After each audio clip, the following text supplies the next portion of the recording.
I'd like to call on Mr. McCurrick to the Finance Committee. I'd like to call the Finance Committee to order. Do I have a motion to approve the minutes from the Finance Committee? Do I have a second? Second. I have a motion and a second. All in favor, say aye. Aye. Motion's approved. Meeting's adjourned. Okay, we'll call the JWB Board meeting to order, Thursday, July 18th, 2024. First item is the consent items. Do we have a motion for the consent? So move. We have a motion? Second. Any discussion? All in favor, aye. Aye. Any opposed? Motion carries. All right, our first action item is up, the approval of the proposed FY25 millage rate and preliminary FY25 budget with Robbie.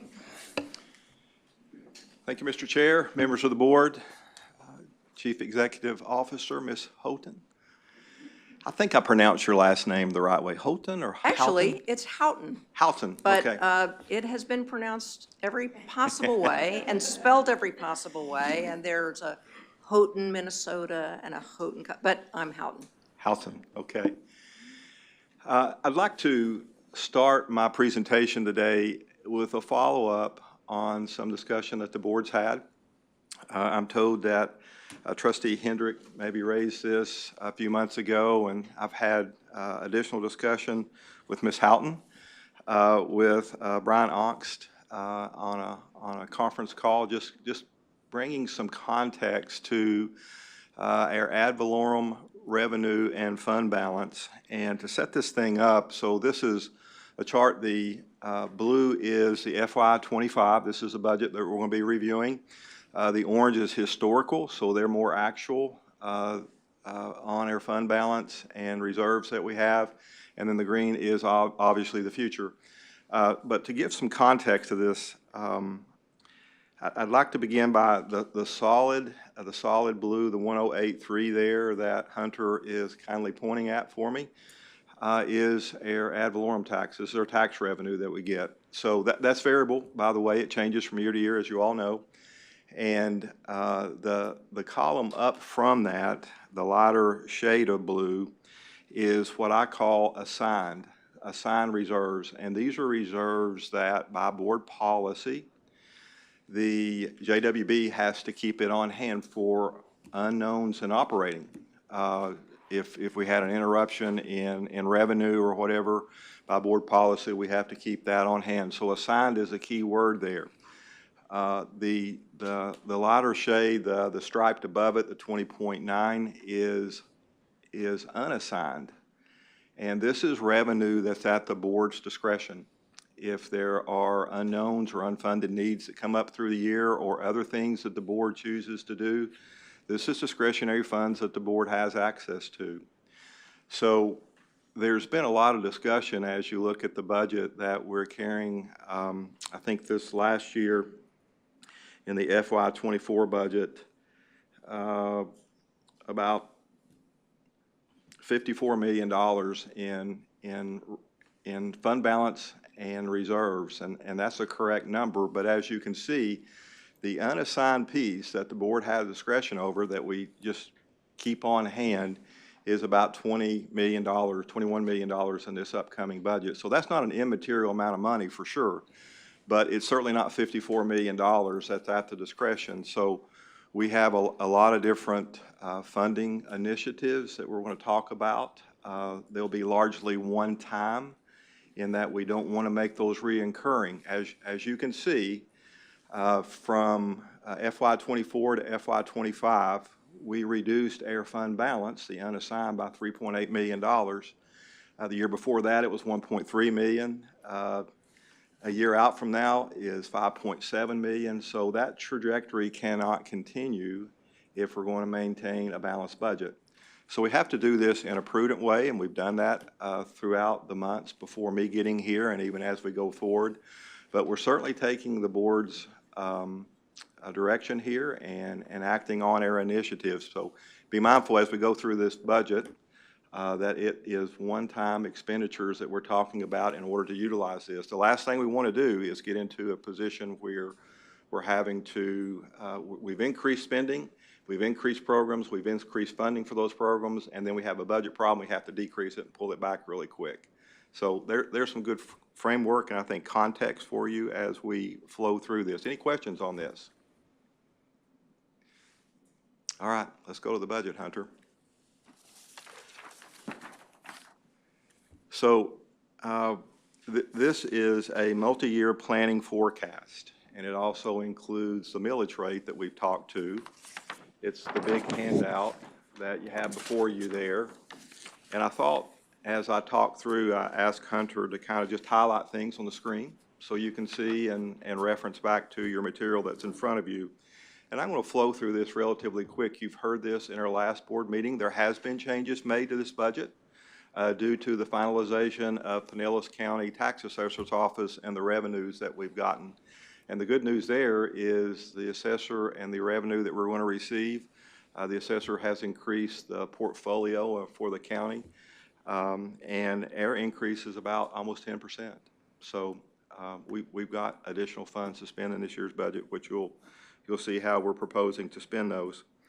The total resources reflects that 10%, and we've got revenue of about $165 million that we're going to be spending this year. A big component of that, as you know, is the tax revenue. At the millage rate that we're working on currently under board approval is 0.8250. And there's been a lot talked about this. Even our forecasted budget that I'll show you in a minute carries that forward until such a time the board chooses to change it. But if that's fully funded, that's about almost $112 million. So we know that 100% of that won't be collected. We budget for about 97% of that, and that is $108 million, as Hunter's reflecting there on the board. Be mindful that this figure will change from year to year. The other revenue there is just simply stated, it's interest revenue on that unassigned fund balance that the board had. We invest that as well as the assigned fund balance too, and that's how we create other revenue in interest income. And this year we're projecting about $2.759 million. That's an increase of $183,000. So any questions on the revenue piece of the budget? And I know sometimes we focus a lot on expenses, which is appropriate, but revenues is the driver to those expenses. So this is a good time if you have any questions to ask about that. Okay, let's go to expenses then. As I mentioned, we have $9.2 million in additional revenue due to the tax assessor's assessment of the portfolio of real estate in the area. So here's how we're breaking down to spend that increase. And 6.7 million of that expenditure will go into fund programs. And those are all the children and family program expenditures that I'm going to fall through here. The other $2.5 million we need to, as a function of expenses, we have to maintain the board-directed policy of keeping 3 months, that's 25% reserves on hand. So we'll be spending about $107 million holding those in reserve, not as expenditure. We'll hold it in reserves until such a time we need it. And then another $800,000 will be in program support. So that's how the increase is. We're budgeting here to see that. We're actually going to spend more on our children and family programs as part of the board's directive to use fund balance. So we're going to spend, instead of the 6.7, the 7.9 million, and we're going to supplement that additional money out of the fund balance, which is shown. We looked at that on the chart that we just reviewed, and you can see that decline there going down. For FY25, staff recommends a COLA of $1.8 million, and there's some other strategic increases within the children and family programs that the board's previously approved. We're also going to hire 3 full-time FTE, full-time equivalent positions to supplement the servicing of our program support for the early childhood awareness, that's turbo babies, as well as child death, public awareness, and that's sleep babies safely. So we're putting some more money into there. And just a few other minor small investments that we're going to make. Hunter, if you'll drop down to the largest change that we have in the budget this year, and this is request for applications. these are the one-times monies that I had spoke of previously. And we're going to increase that, or proposing to increase that, from $2.9 million to $5.5 million for this next year. And this is a need that we try to get my thought here straight, that we came up with in the last RFA that we did. And the last RFA we did, there were unmet need there. The amount of total project costs that anybody could apply for would be $200,000, and we're proposing to increase that to $350,000. The other need that we found is there were unmet needs. So instead of just being able to apply for 2 projects, we're going to offer and propose to allow them to apply for 3 projects. And that's another use of the fund balance. That's one-time money. We can always change that from year to year as we go forward, as the board sees fit. There was ARPA money that came out that Pinellas County was spending down to, and they also had some unmet need there that we think that this type of structure will help fund as we go forward. So we feel really good about the increase, and again, this is a little bit different than what you saw in June's board meeting. So the increase is reflected there and well detailed in your memo. Any questions about that? That's a pretty good increase that we're proposing there. Okay, with none, we'll move forward. New and expanded programs, we're recommending a budget there of $415,000. We're eliminating a $500,000 contingency in order to use a little more fund balance. We haven't used that fund balance historically, or that reserve, so we're not going to have that contingency as we move forward. We can certainly put it back at any time if the board chooses for us to do so. Administrative cost is another area that I want to just mention really quick. And board policy gives us a guideline of about 10% that we need to meet. And we're well below that at 7.22% as far as the general government administrative costs for JWB. So we're very much in compliance there.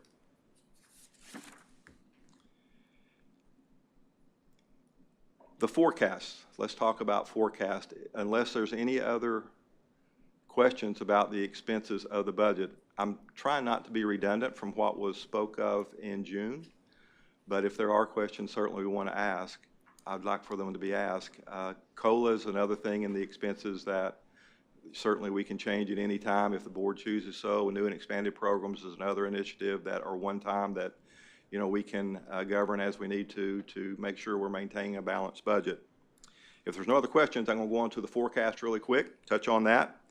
Multi-year forecast, so we use the best tools available in order to predict the future. And the whole reason for providing a forecast, and the forecast really isn't anything that the board approves it. They're approving the millage rate and the FY25 operating budget. But the forecast also shows that if you approve that, these are the implications as we see in the future that will impact future years. So we have modestly increased it. We've maintained the millage rate, assuming that stays at the 8.250. We've also taken some liberties based on historic property tax assessment values of what we think those increases will be. We've taken a conservative approach to that. And we've also factored in how the new strategic plan will be implemented. And when there's a new strategic plan, obviously that affects lapse. It takes a year or so for an agency to begin to get its program stabilized, get employees hired, get the infrastructure in place in order to begin to execute the money that we've allocated to it. So lapse will fluctuate as we go forward. We're very mindful of that. We'll make sure that we're making an effort, a very conscious effort to spend today's dollars on today's children. It's not our intent certainly to have excess reserves, but nonetheless we want to be prudent as we move forward in order to make sure that we're maintaining the integrity of a balanced budget. Any questions there? No questions being asked, and I'm going to move forward to the attachments in your package. There is a certification of taxable value form that's in there. There's the maximum millage levy calculation in there. There is this preliminary budget in more of a summary form. There's a multi-year forecast and the PowerPoint that I showed for the budgeted ad valorem revenue and budget balance graph. The request before you today, before this board, is for JWD recommends approval of the attached FY25 budget and approval of the millage rate of 0.8250. Do we have a motion for the approval of the budget and the millage rate? Second. Motion to approve. Second? Any discussion? Mr. Richard? I just want to say I appreciate the bifurcation there of the reserves. I think it shows what we're trying to do with those funds, and I know the board discussed this last year about trying to get the money out to support students in the community, or children in the community, I should say. And I think we're making the right steps to do that, just as the taxpayers have asked us to do, is to get that out and serve children and families. So thank you for that. And I think it shows much better in terms of graphically how we're trying to spend the dollars. Thank you. Any other discussion? Okay, seeing none. I just want to say thank you also, Robbie. Good job on the budget. I just want to, I think we're moving in the right direction to bring the fund balance down, but one thing we certainly got to be careful of, and I want to the board, because I come from a district, is unlike cities and counties, we collect one tax. So in the event we get, if we don't forecast well, which we don't know what we don't know coming to the future, if we're going to flatten out or if we're going to go, property values are going to decrease, or if they're going to stay moving in Pinellas County. But with that said, we should be careful with our fund balance not to get it too low, maybe even not to our 3 months, because in the event something happens, if we want to maintain the programs that we're maintaining, we would have to raise taxes at a bad time. And unlike a city and county where they have 15, 16, 17 taxes, they can raise each one just a little bit and create a lot of money. We're raising one tax to create that amount of money. So it looks a lot different in a special district when you raise taxes, because you're raising one tax and you have to raise that tax exponentially higher than what you might see in a city or county where they can create those other taxes that are created. They can each of those just a little bit at a time. That doesn't look as bad, but they're bringing that extra money in they need to maintain during those times. So I just want to kind of remind the board about that, because I come from districts. I understand how special districts work and how taxing works, and it's a lot different than cities and counties. Something we should be mindful as we move forward, but I think we're in the right direction, and Robbie, thank you for what you've done. If there's no other discussion, all in favor, aye? Aye. Any opposed? Motion carries. Okay, on to our second action item is the adoption of the FY25 regular board meeting schedule. And Beth, we'll turn that over to you. All right, we have this in your packet behind 3B. We have been struggling this year to get our board dates to work with the county commission's board dates, and through no fault of Commissioner Latvalas, he has not been able to attend a number of meetings, nor would any of his compadres on the commission have been able to. But we really want, we are down by one board member. We have 10 board members, and we're slated to have 11. And then when you add, one other member who's going to constantly have a conflict, that's not good for governance. So we've been working with the folks of the county to try to get the best sense we could of what their meetings will look like for next year. No guarantees. So we are moving back to what I'll call a general rule of the third Thursday of each month. And exceptions to that are November and December due to holidays, and then March due to spring break. So in those 3 months, it is the second Thursday. So I present this to you for your approval or change, so that we can post these and you can get them on your calendars, and anybody else who needs to plan can put it on their calendars. Any questions for Beth? I'll take a motion to accept the dates. A second? Second. All right, second. Any discussion? All in favor, aye? Aye. Any opposed? Motion carries. Okay, we're moving on to our presentations, the JWB Youth Leadership Committee and Kelly Roy. Good morning. My name is Kelly Roy, and I'm the Community Engagement Advocate for South Pinellas County. I also helped bring back the Youth Leadership Committee last program year and lead it. And with me today, I have Olivia and Aaron, who are two of our youth representatives, and they're here to help me present. So I'll go ahead and let them briefly introduce themselves. Good morning, my name is Olivia Perham. I am 16 years old and I'm an uprising junior at the Bogosiega High School. During this program year, I have learned many things, but the biggest thing I've learned is that there's multiple ways to help your community and any effort helps. Good morning, everybody. My name is Aaron Shepard. I'm 18 years old, and I am a rising senior at St. Pete Collegiate High School, Gibbs campus.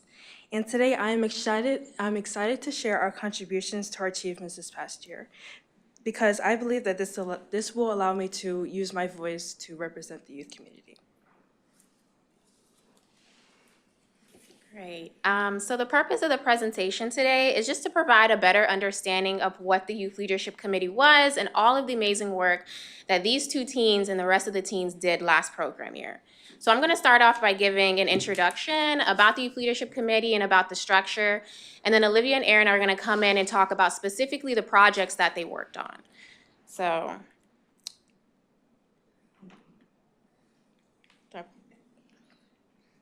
okay. The mission of the Youth Leadership Committee is to provide an opportunity for teens to amplify their voices and develop skills so that they can in turn use that in the community and for the community. So on the right, you see a flyer that we had from last program year, and there is a box that says Leaders of Tomorrow, and that's scratched out, and in bolded letters says Today. So that is a slogan that last time there was a Youth Leadership Committee they used, and we decided to include that on the flyer because it really exemplifies the mission of the Youth Leadership Committee. It's saying that youth are the leaders of today, not tomorrow, and we care about youth voice today, not just in 10 years from now, because they're part of the community today. So the goals of the Youth Leadership Committee are to amplify youth voice, to provide them opportunity to be involved in the community, to volunteer, to plan events and plan projects, and be able to communicate their concerns and other concerns that youth have to us. So about the structure, last program year when I say that, it started in August and ended in April 2024. And we followed the school calendar for two reasons, one of which is that teens are busy. They're busy during school, and it turns out they're also still a bit busy during summer. They're traveling, they're working, some of them are doing school programs. So we wanted them to have a break during summer, and then also an opportunity for us internally to utilize our feedback from last program year and planning appropriately for next program year. To be a part of the Youth Leadership Committee, you need to live in Pinellas County. The program is Pinellas County-wide. You need to be in high school, so what that means is 9th through 12th grade. You can be in virtual school, public school, private school, any type of school as long as you are technically in 9th through 12th grade. You also need to maintain a 2.0 GPA and have an overall satisfactory conduct record. And there's a whole application as well, but those are just the eligibility requirements. So the membership of last year, and that's a picture that we had from our in-person meeting. We had 9 members, 6 in South County, 2 in Mid-County, and then 1 in North County. The teens some of them were already involved in youth programming, and that's how they found out about YLC. So you'll recognize many of those as JWB funded organizations. So it was great. So it showed that a lot of teens were already on their way to being involved in the community and volunteering. Then we also had some teens who had never been involved in anything. And this was their first opportunity to volunteer in the community, and they didn't necessarily know what that looked like. So I think that's great because it led to just a diverse set of opinions and ideas when we were planning for the project. Our planning meetings were about once a month, virtual majority of the time, and then sometime we had in-person as needed. I call them planning meetings because we met for a purpose. We didn't just meet to meet. Every time we met, it was to plan the project that you'll hear about later or just about our next steps. And that was important because I always wanted to have maximum participation. Because I wanted to have maximum participation, I needed to be extremely flexible around the teen schedules and around the parent schedules. And as an example, when we met in person, we had to meet at 6 p.m. because that's when the parents were available to drop their teens off. And so just always needed to continue to be flexible around everyone's schedules so that there's a majority of the teens available when we are planning for the project, because it was their project, not my project. So more about these meetings. During 3 of our meetings, we had what I call skills development. And the goal of these meetings was essentially just to teach teens about skills that they needed to learn about or that they wanted to learn about. And this came about a bit organically. At the beginning of the year, while I was trying to get them brainstorming and asking questions about our project, a lot of them had concerns about, when I asked them, what are your concerns? They had concerns about how do you apply to jobs, how do you get a job, and scholarships and applying to college. So wanting to answer those questions, then we did the skills development. So the first one was about how to apply for a job and interviewing strategies, and that was from someone in HR that I personally knew, and that was a virtual presentation. The second one was a bit different. That was a youth leadership discussion that me and Yadidis Garcia did, and it was shaped around an assignment that I gave the teens. And the assignment was to essentially select someone that you think has leadership qualities, and answer a few questions about it. And the goal was to show that you can be a leader in any walk of life, whether you're the president of the United States or just a teen in the Boca Ciega High School, you can be a leader. And the people that the teens chose really represented the goal, because they chose local leaders, they chose national leaders, and then they also chose family members. So that was great, because I didn't have to go too in detail about the goal, because I already had examples from what they provided. And then the third presentation was from the director of recruitment, again, answering those questions about college and how to apply. And so he talked about the director of recruitment from SPC, and he talked about all the amazing resources that SPC has. And so now Aaron is going to talk about specifically what the teens worked on. So around the beginning of the group year, Ms. Kelly granted us an opportunity to share our ideas in a way to personalize the program. She encouraged us to create our own uniforms representing our committee. Feeling inspired and empowered, my peers and I quickly submitted our designs and sketches. We then combined all of our ideas into one style. A black base with the JWB logo on the right side, and then on the back our slogan, "Leaders Together We Grow," arched and placed on the back, accompanied by multicolored reaching hands symbolizing our outreach and diversity of the community as the Youth Leadership Committee. And throughout the year, we had the chance to volunteer at various community events, some affiliated with and not with JWB. And these opportunities allowed us to lend a hand or celebrate families from North, Mid, or South counties. And I personally was able to attend the Mid-County Holiday event, where my fellow peers and I were able to help in the kitchen and prepare a festive meal that we all enjoyed that evening. So in the photo you see, so the teens volunteered at both South and Mid-County Grand Families event, and the photo is of South County Grand Families event. And in the back is a photo of Demaya, who was a teen volunteer for that event, and she was volunteering at the registration table. And anyone who volunteered with her can attest to her dedication to volunteering. She was such an amazing help. As an example, she was supposed to be there just for the morning shift, so she got there bright and early and was supposed to leave when everyone else was supposed to leave. And when I asked her to leave and said that she could leave, she told me, "No, Miss Kelly, I'm going to stay." And at any point in time when I tried to tell her to walk away for an hour, or take a break, or she could leave, she always respectfully said, "No, Miss Kelly, I'm staying," and that's all. And so she saw that we needed the help at the registration table very much, and it was just amazing that she just decided to stay and help. And it just really shows that she's so dedicated to helping the community. And so also at the Grand Families event, a news station wanted to interview a grand family, and you'll hear more about this in a future presentation to the board, but they selected a grandmother who was raising 7 grandchildren by herself. And the grandmother that she chose was Demaya's grandmother. And it was just such a heartwarming time to see Demaya's grandmother receive all those resources and literally bags and bags of stuff. And oftentimes she was tearing up at the event when I was talking to her throughout the whole event, because she said she never knew these resources existed. She didn't really know much about JWB. She didn't know people in the community truly cared about grand families. So it was just thinking about it was such a full circle moment, because if Demaya wasn't a part of the Youth Leadership Committee, she most likely may have not even attended the event and received those resources that she really honestly needed. And so for that reason, we're going to continue to be involved in the Youth Leadership, and the Youth Leadership Committee will continue to be involved in the Grand Families event. And so the main project that the teens worked on last year we called our Teen Food Project. 1 in 8 children in Pinellas County are food insecure, and this is the reason why JWB has a Childhood Hunger Initiative. And under the Childhood Hunger Initiative is a subcommittee on teen food insecurity.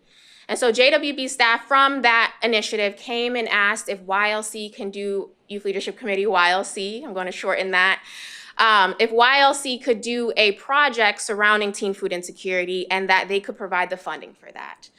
And so with that general idea of doing a project surrounding teen food insecurity, I brought it to the Youth Leadership Committee, asking them questions and getting them to brainstorm what we should do. And then we came up with this multi-step teen food project that is basically a combination of everything that the teens came up with.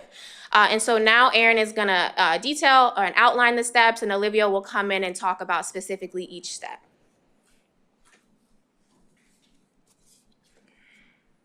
Now, very quickly, how many here today will say that they're familiar or even use the food service HelloFresh? By a raise of hands.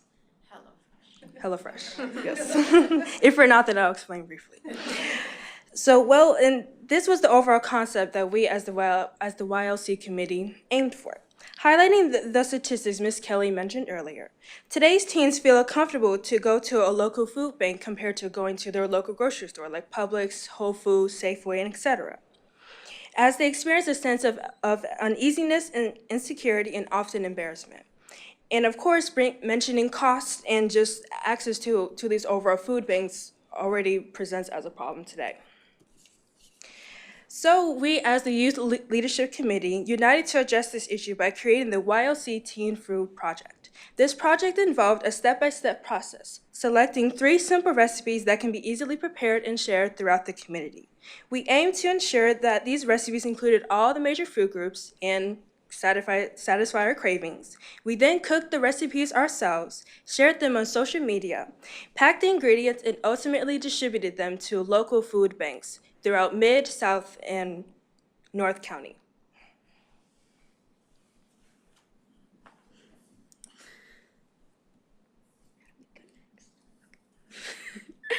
To get started with the project, first we had a virtual meeting where Ms. Kelly asked us for ideas and recipes that we think we would like to make at home. After we talked about some guidelines for picking out the recipes, we all ended up agreeing we should have a main, a side, and a dessert. And we also all agreed that all of the recipes should be healthy. After that meeting, the next one was in person, where we went through a whole lot of recipes all throughout on the table. But in the end, we ended up going with vegetable spaghetti as a main, veggie rice as a side, and chocolate granola pretzels as a dessert.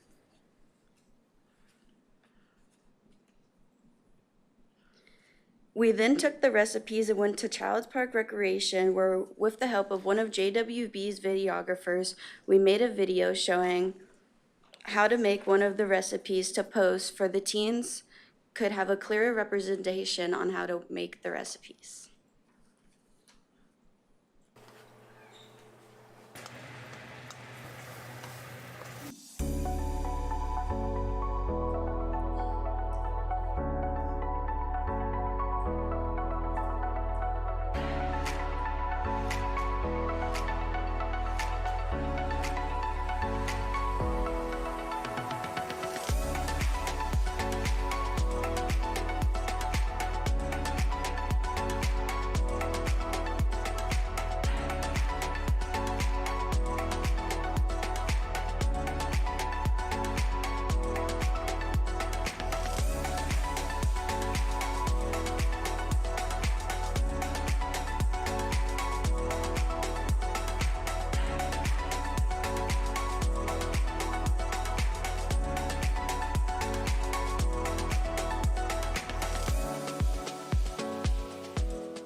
After that, we bought all of the ingredients and fresh veggies that you would need to make the recipe, all 3 recipes, and we boxed them up to distribute to different places.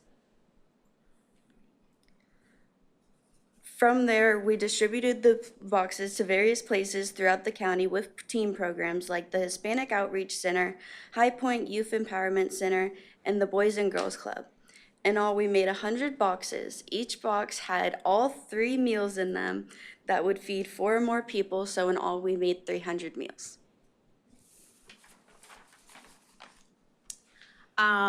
So like she said, each of those boxes, there was 100 boxes, and like the analogy Erin gave, it was like HelloFresh. That was the idea. HelloFresh for teens. So we had to get 100 of each of those ingredients. If it called for red pepper flakes, we got red pepper flakes. So all of those ingredients were in that box, and we gave 1 box to each teen. So one family would get 3 meals to eat, and then one of those meals would feed at least a family of 4. The spaghetti portion size fed all of the teens. So we say at least a family of 4, depending on your portion size. And so I would say the project truly was a success. The teens themselves loved working on the project, particularly the cooking portion. They loved doing that. Many of them don't cook at home. Some of them do. We had Eris, who's sitting right here, was also part of the Youth Leadership Committee, and she was a star in the kitchen. So she helped guide a lot of the cooking, especially the chopping. And then the organizations that received the food boxes really loved them. They particularly loved that it was showing teens how to cook vegetables, because teens don't always want to eat vegetables, and that it was a creative way for teens to get food to their families. It's just a creative, fun way for them, so they don't have to go to a food pantry. And then organizations who heard about the teen food box, didn't even receive the boxes, but heard about it in other presentations or about talking about it, loved the idea. Some even tried to pre-order boxes for next year. So it was just all around, it's a great time. It was such a creative idea. I loved being a part of it and helping the teens do it.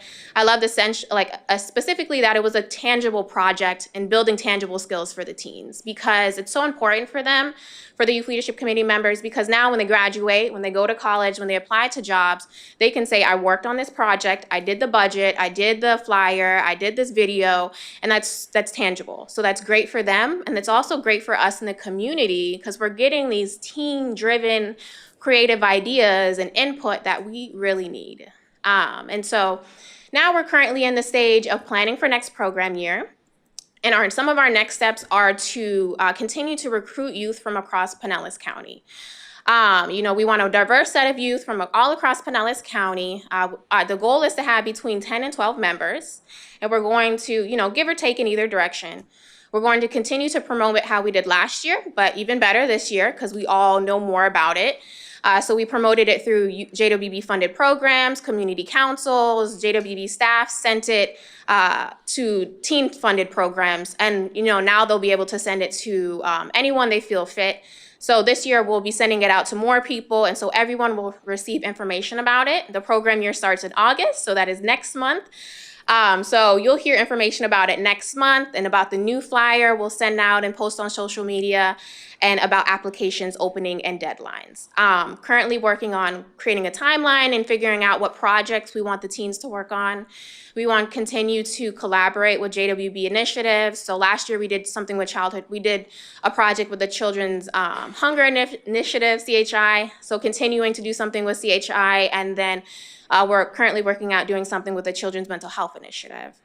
This year, we'll be able to provide Bright Futures hours for the teens and all of their amazing work and all of their volunteering. It was something that we didn't provide last year, but the teens had asked about it several times. So JWB internally, we figured out how to do that. And so now they will get Bright Futures hours for all of the work that they're putting in to YLC. And then also, we want to increase the opportunities that we provide for youth leadership members. Again, with the tangible opportunities, tangible skills. Tangible is the word of the day. We want the teens to attend a JWB Community Council meeting so that they work on their presentation skills, and that they're also meeting local leaders in the community. We want them to work on the budget. They didn't work on the budget last year, but I know they're very capable. They far exceeded my expectations. So now I want them to work on the budget so that they get budget skills for working on that project and that they have an idea of how much the project costs. Because teens don't always have an idea of how much stuff costs. So now when they graduate and they go into the community, they have, a better understanding of budgeting. Also last year, they wanted to make the video themselves. That was something they spoke about afterwards. So if we make a video, like a teen food video, the teens will do it themselves so that they have their own videography experience, and again, with a tangible opportunity for them. And so some of the feedback I got from last program year was that they wanted to volunteer more, which is funny because we volunteered a lot, but they wanted to volunteer more as a group. So, I'm intentionally building in group volunteering, more volunteering activities for them to do across Pinellas County. They spoke about wanting to connect more with local leaders, particularly mentioning that they wanted to tour a government building. So currently I'm working out figuring a government building to tour and maybe possibly having a meeting there so we could have a 2-in-1. So if there are any suggestions of a government building that we would be able to tour and possibly have a meeting at, please let me know. And then continuing to have those skills presentations that the teens need. So if there are any questions or any suggestions, here is my contact information. If you know of any teens who would be interested and you think would be a good candidate for the Youth Leadership Committee, please let me know. I just want to say thank you so much to Olivia and Aaron. They're just so phenomenal young women, and I'm so happy that they're part of the Youth Leadership Committee. So if the board has any questions, we're here. If not, you will receive again next month, shortly, in a couple weeks, information about the Youth Leadership Committee and next program year. Thank you.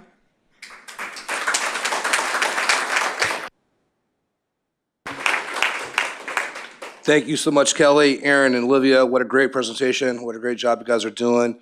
Does the board have any questions for them? Commissioner Latvala? Thank you, Chief. Thank you, Ms. Kelly. This sounds like a great program. And I did hear at the end, you mention that you have some students that are wanting to volunteer even more. So I would be remiss if I did not mention that Pinellas County government has a program called the Youth Advisory Committee, or YAC. And it's important to me because I'm the commissioner that oversees it. And we're looking for students to sign up next year. And if students do not sign up, it will make me look bad. And every month we tour different facilities around Pinellas County, whether it be Safe Harbor, the jail, or other things, or different parks that we have, as well as do different service projects throughout the year. So it's very similar to what y'all do, but I don't think it goes nearly in depth in the community service stuff that y'all do, which we definitely need to work on that area. But if you have any students that are looking to do even more, please contact my office or the tall gentleman by the door, my aide Tyler, and we will certainly get them signed up. But thank you very much. Thank you. I'll share the information with them. Thank you. Thank you. Any other questions? All right, seeing none, Sarah? I just want to say brilliant. You girls did a really good job with, and what an innovative way to think outside of the box and remove the stigma from it and make it a fun project with, like you said, sustainable skills that really can help them in the future. So bravo. And I was thinking the same thing. I've just wanted to commend you for the work that you've done. What a great job. Thank you for what you're doing. Go right ahead. If Judge Moore was here, she would tell you to come and tour the new annex building in the courthouse, which is where we handle all of the unified family court cases. So it's all court cases that have to do with children and families. So it is a really great opportunity for young adults to examine their own privilege and understand and apply what they have and share it with others. So I think that it's a really good opportunity, and I'd love to have you guys come in. If you have any like budding lawyers, like come on, bring them over. I would say, Kelly, if you get that information to me, or I can introduce you to Judge Moore, because I think she would absolutely be excited about that. And a lot of what goes on in that building impacts kids who are struggling or whose families are struggling. So it great insights and a lot of good people doing good work. Yes, I will. And then right here, we have Erin's parents who were so dedicated to helping the whole program year. So I think her mom wants to mention something. Yeah.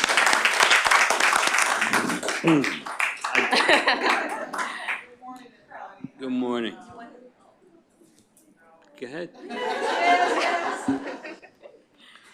We think parents are really important. Good morning, everybody. I am so proud of Kelly's leadership. Left flowers today, but I really just wanted to say, as a parent, I am just so proud of everything that they've worked on this year. And basically, I am just looking to hopefully let these young ladies and other students have more speaking engagement opportunities. I think that is very important as well. I homeschooled Erin, all three of our daughters. And so we've had a lot of time to practice public speaking skills, but I would love to see them getting out more and just having more opportunities to speak about this wonderful program. So if that also can be added, other opportunities for them to speak about what they're doing and just other engagements, I think that is so important. And thank you again, and it's wonderful.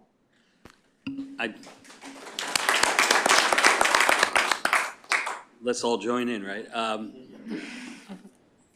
Parents, fantastic. Thank you for being there. Girls, great job. I mean, your presentation skills were excellent. Whoever was doing the chopping in the video, fantastic. I mean, I would have cut my fingers off with it. But great job. Kelly, you did a wonderful job, and I think everything is just, let's just keep it going. The more we can get, the more, youth we can get involved, and more parents, like the two right here, we can make a big difference. So thank you. Thank you. Okay, thank you again, Kelly, Aaron, Olivia. You guys did a great job. You're doing amazing work. Thank you so much. All right, moving on to the next item is our Chief Executive Officer's report. Beth? This is really awful to follow that group.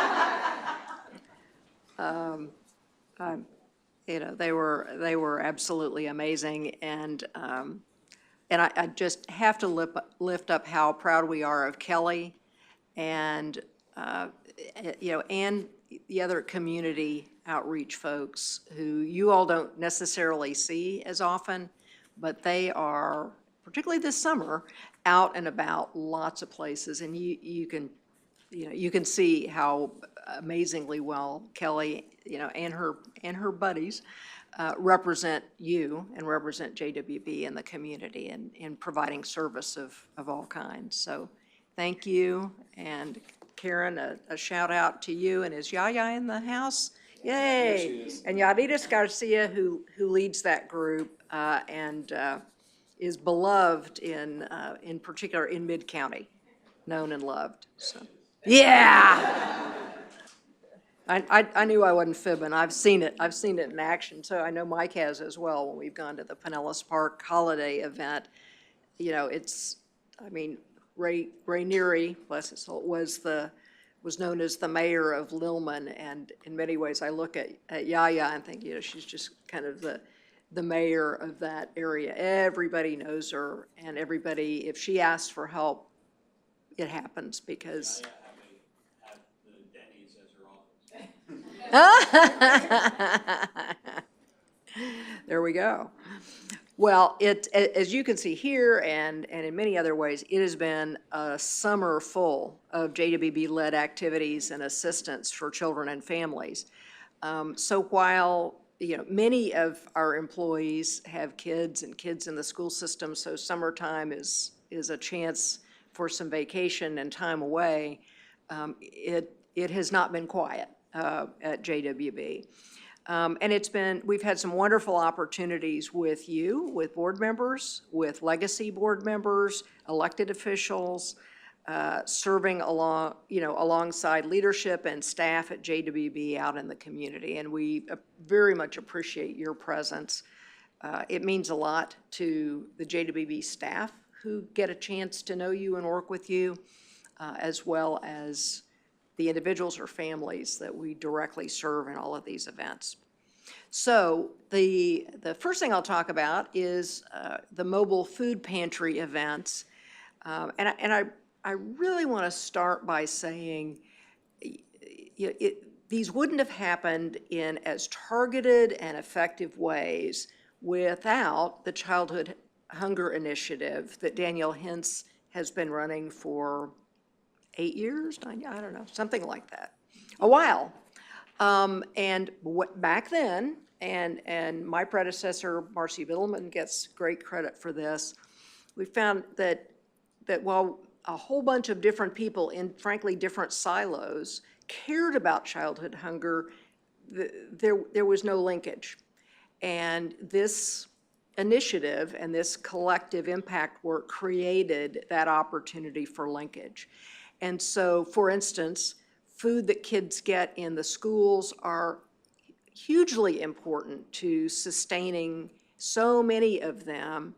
And we were able to have Lynn Geist, who's amazing, as part of that group for years. And she is retired now from the school system, but she was out volunteering here in June in the mobile food pantry, out in the heat and so on, her retirement gig.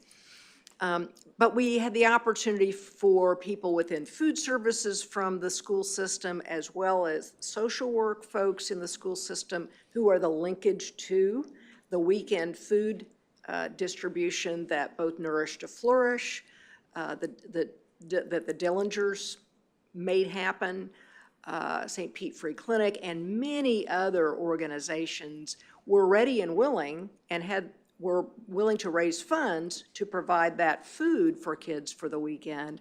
But we hadn't made it connect via the social work folks and then the schools. So those linkages were made, and our county went from about 1,000 kids every weekend getting that weekend food to closer to 4,000 kids getting that food. So a lot of people were part of that process, but sometimes it's the linkages and the everybody seeing the goal that makes a huge difference.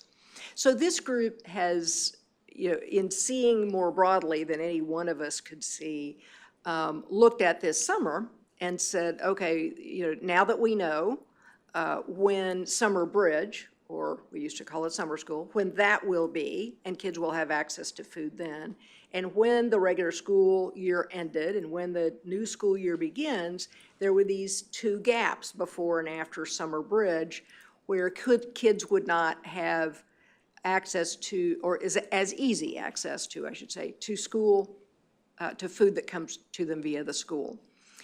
There are what they call break spots, that there are locations that kids can go to and get food, but the transportation, that has never worked as well as one would have hoped, through nobody's fault, but it's just a transportation issue. If, in the middle of the day, parents are working and kids are either engaged in other activities or at home and don't have transportation to get there. So there were these gaps for families. And that's what fed the idea among that group to say, what can we do in those gap times that could make some impact and be helpful to families, with the knowledge that also we were coming off of federal stimulus era additions to SNAP for families in the summer of about $300. That had been in existence for some number of years, and it wasn't going to occur this summer. So food's going up like crazy, and that support was going down. That group identified the best times and planned with the St. Pete Free Clinic, who we sort of nudged to say, out of the funding that we provide you for bulk food, could you make this happen? We'll provide the volunteers and so on and get the word out. So we had 3 mobile food pantries in mid-late June, and we will have another 3, North, Mid, and South County, in this weekend, this Saturday, I think. And as it happened, the free clinic in looking for locations said, in Mid-County, the JWB location would be really great. And we loved it, and our employees were all wanting to volunteer. And we said, no, wait a minute, this is a real wonderful opportunity to invite elected officials, board members, and others to come be part of this and see, and be really in touch with the people that we serve. And so for that Mid-County mobile pantry, I'm going to forget, but I know Mike McCurrick and Elaine and their granddaughter Emma were there, and we're working. Judge Moore was there. Who am I forgetting? And we had several elected officials who were there. Representative Burfield was there. Charlie Justice was there. And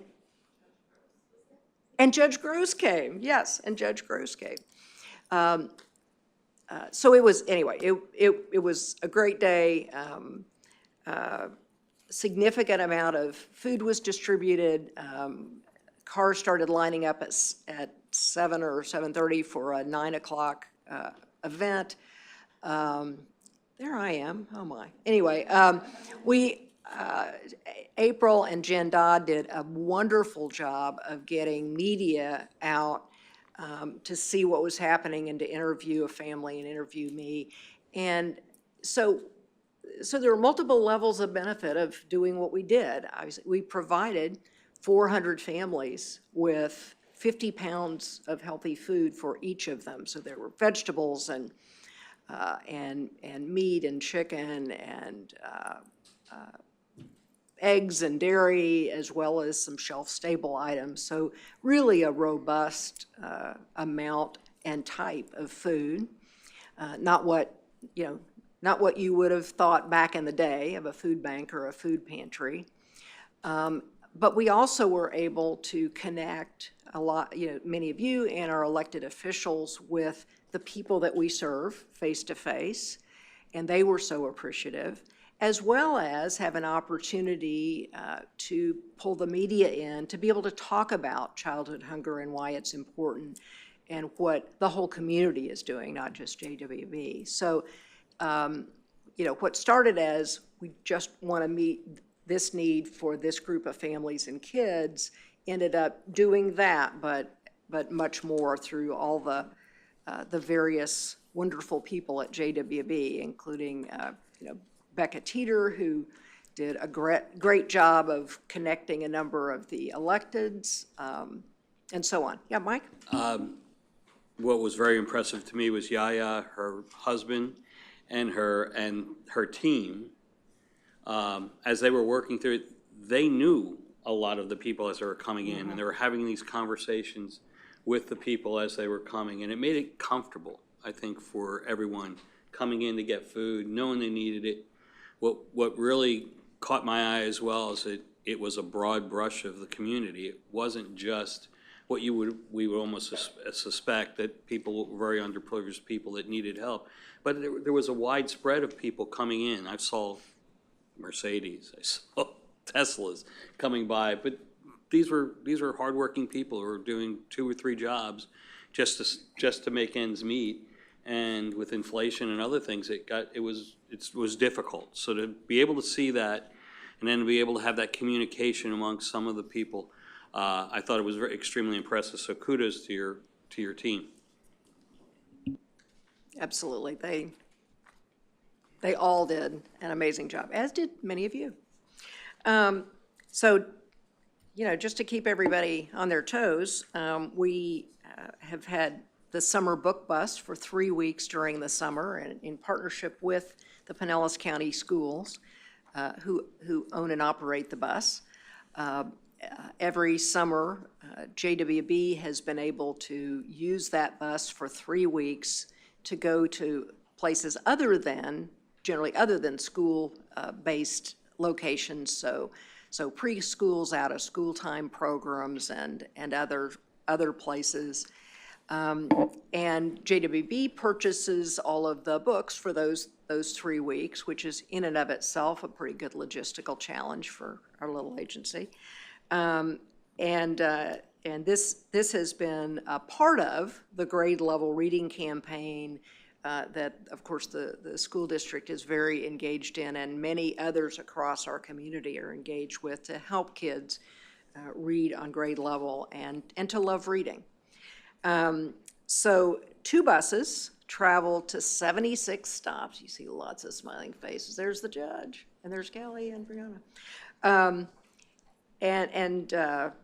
So 76 stops, 3 weeks in July, gave away 13,000 books to nearly 7,000 kids. So as each kid came on the bus, they could pick 2 books.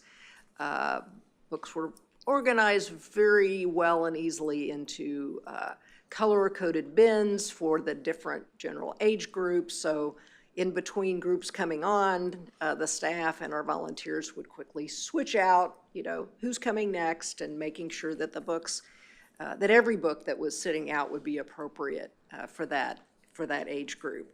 And you really saw kids' eyes light up when they walked on and saw the books and knew that they could choose. Somebody else wasn't choosing for them, that they could, oh my gosh, they could choose the books that they wanted. It was also wonderful for the whole literacy effort that we received excellent media coverage at one of those stops. Our VIP volunteers, once again, were the stars. So special thanks to JWB Board Chair Judge Patrice Moore, Board Vice Chair Chief Milliken, Legacy Board Member Irene Sullivan, Representatives Linda Cheney, Lindsay Cross, Bernie Jacques, Pinellas School Board Members Caprice Edmond and Eileen Long, Clearwater Mayor Bruce Rector, and Clearwater City Council members David Albritton and Mike Menino and his wife. So following one of our star-studded stops, and by the way, none of those people made a big deal about who they were. They were just people caring about kids. But Councilmember Menino wrote afterward, "Thank you for the invite to join Brianna, Jerome, and Evan on the book bus tour. I was blessed to join your team at all 4 stops that day and had an amazing day interacting with the kids and their staff leaders. What a great contribution to our community and the promotion of reading and gifting a variety of books to so many youth that will change lives." So obviously the kids were touched, but all of us and you who volunteered were also touched by this opportunity. So we owe the VIP volunteer presence, both on the book bus and the mobile food pantry, to Becca Teeter, who arranged and scheduled and worked with all of these folks to make it a good experience for everybody. We also, speaking of Becca, she also took time to lend her expertise, there she is on the right, I think, as a panel member with the St. Pete Free Clinic's Community Dialogue Series in late June. The event was co-hosted by Johns Hopkins All Children's and focused on the importance of addressing social determinants of health, including healthcare, but also food security and policy for a child's positive development, and to promote health equity in our community. And of course, in so many ways, our programs touch that, along with a significant number of other organizations. Continuing on a summer of service, JWB's been involved in several events and activities that focused on children's mental health and wellness. On July 8th, JWB sponsored keynote speaker Kevin Hines for Pinellas County Schools Summer Mental Health Training Institute at Innisbrook. How many people would you say were there, Kevin? 750. 750. So to say it was well-attended, and it was 2 days? 3 days of amazing, amazing presentations and learning opportunities for those in the public schools who deal with children's mental health. We pitched in to fund the keynote speaker, and so I was able to introduce him. He shared Kevin Hines, not to be confused with, shared his story of struggle, resiliency, and hope, being one of only a handful of people who have jumped off the Golden Gate Bridge and survived.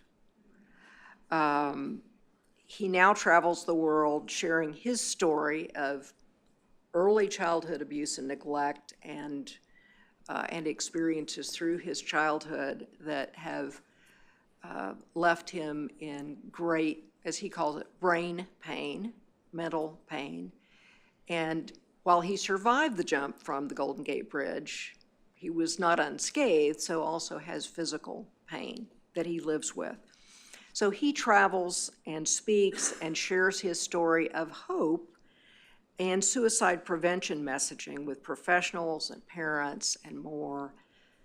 And I think I can say during that presentation, you could have heard a pin drop. It was just very impactful to everyone who was able to hear his story.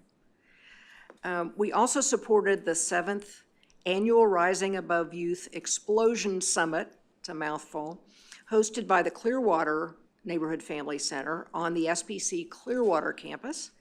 JWB's Children's Mental Health Initiative had a robust presence at this multi-day wellness wonderland event where kids learn to create healthy habits using movement, mindfulness, and music. No lectures. So it's been an amazingly busy month for JWB out in the community.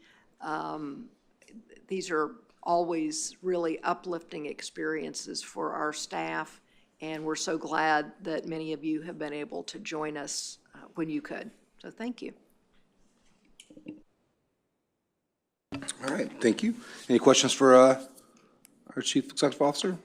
All right, seeing none, moving on to information items. Anything anybody wants to pull out of there and talk about? All right, seeing none, do we have any speakers? None? All right. We'll move to adjourn the meeting.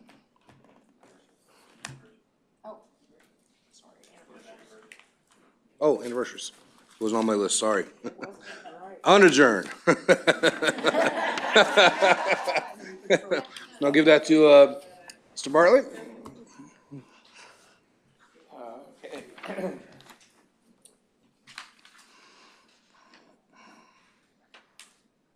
So, June anniversaries. Well, I forgot about it. I gotta do all that. Sorry. Would you Should've like flown me around to with do paper. this? Brianna Ray, 1 year. Mallory Pettit, 1 year. Emily Jurity, 2 years. Nicholas Benedetto, 8 years. Megan Seals, 13 years. Sabi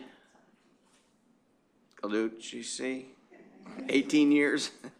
And Lynn Delator, 21 years. Congratulations. Thank you. Yay. All right, congratulations. And thank you, Mr. McCure, for reminding us that. Sorry, I didn't have it in front of me. With that, we will move to adjourn the meeting.